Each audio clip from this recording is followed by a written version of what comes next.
We have with us Mahlet Eyassu from Forum for the Environment in Ethiopia. Mahlet, as a representative of African civil society following climate finance, what are your hopes for this COP17? I had many hopes coming here, but now we're only, I could say, less than 48 hours before the end of the COP, so some of my expectations are getting lower. But my expectation from COP on climate finance are the first one is to agree on the instrument, the governing instrument of the Green Climate Fund, and decide to be operationalized. And the other one is just to see the transparency with the Fast Start Finance. We have seen the Fast Start Finance being there decided for the years 2010 to 2012, and now we're in the end of 2011.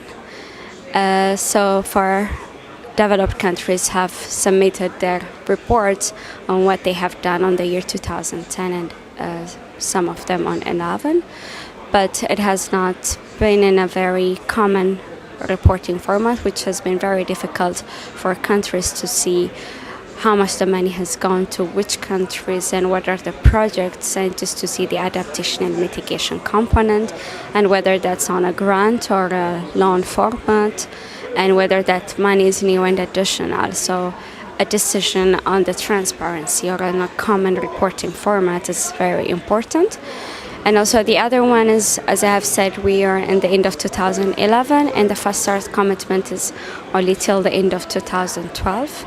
And there is a possible gap, the financial gap, after the year starting from 2013 to 2020, because the decision is on long-term finance is to reach to mobilize $100 billion per year by 2020. So we need to fill that gap. We need to make sure that there's no gap until the year 2012. And the other one, and the major one, is the long-term finance.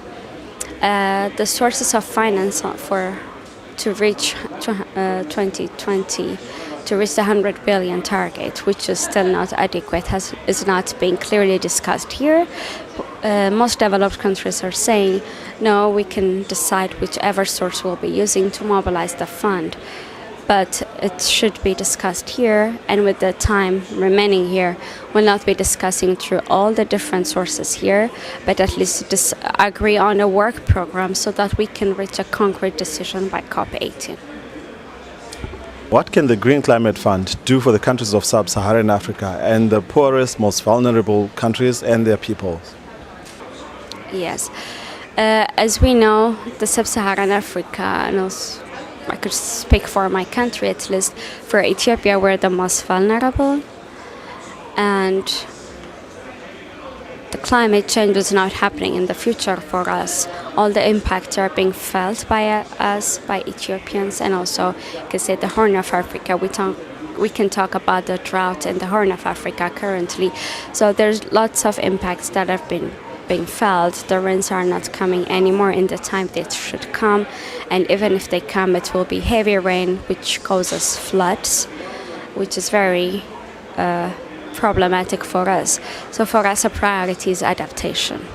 So for the people of Africa, sub-Saharan Africa, and also less developed countries to adapt to climate, the changing climate, there should be finance, and this finance should be for. It could be for capacity building, technology transfer, both for adaptation and also mitigation. When I talk about mitigation, even though we don't contribute much for the greenhouse emissions, but we should start now to think to go green and to go into a clean development. So for us, the Green Climate Fund should be operationalized, and with it having a direct access mechanism so that we can apply for the green climate, for the funding from the Green Climate Fund for our adaptation and mitigation works. How much do you think the question of equity and common but differentiated responsibilities can or must still apply to developed countries in defining their financing obligations? Yes, that's a very good question. As we have said, as it's being said in these negotiations, and also starting from the convention, developed countries must support developing countries for their adaptation and mitigation actions. When we say this, developed countries have been emitting while they were developing in the past years, especially after the industrial revolution periods. But now we're in poverty, and when we start to develop, or when we try to develop, but first we have to eradicate our poverty in order to move to development. And we're really struggling there to move to that. But when we say this, now the climate change is there, and we cannot move out of poverty. And climate change is making our problems much worse than before. Droughts are recurring more, and also, as I have said, desertification and all others is happening all over Africa. And now we're sitting here and just trying to see what should we do.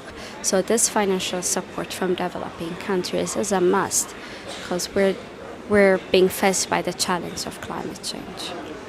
And do the tight fiscal budgets in Europe and the US negate or change this principle? No, it should not, because as I have said earlier, there's the principle of the common but differentiated responsibilities, and every party in this convention should have a common responsibility, but differentiated responsibility. So when we say common, we all work towards some kind of commitment so that there will be the changing climate could not affect us, so that the ambition from developed countries should increase, the ambition meaning to mitigate the greenhouse gases, and also to give financial support for developing countries. So when we're talking about this, then we have all these reasons and all this saying, oh, this is the financial crisis and we have this tight budget and all that. Of course it is happening, that's the reality. But we should look beyond that, and we should look at what these countries, meaning my country and other developing and less developed countries, are facing now. So we cannot talk about the financial constraints and all that all the time. And we can still talk about our problems all the time, but we need solutions. That's a problem for me on their side, but still we need a solution. So that's why we need to think innovatively, and we need to look into innovative sources of finance just to raise more money for the Green Climate Fund and for climate change. Thank you.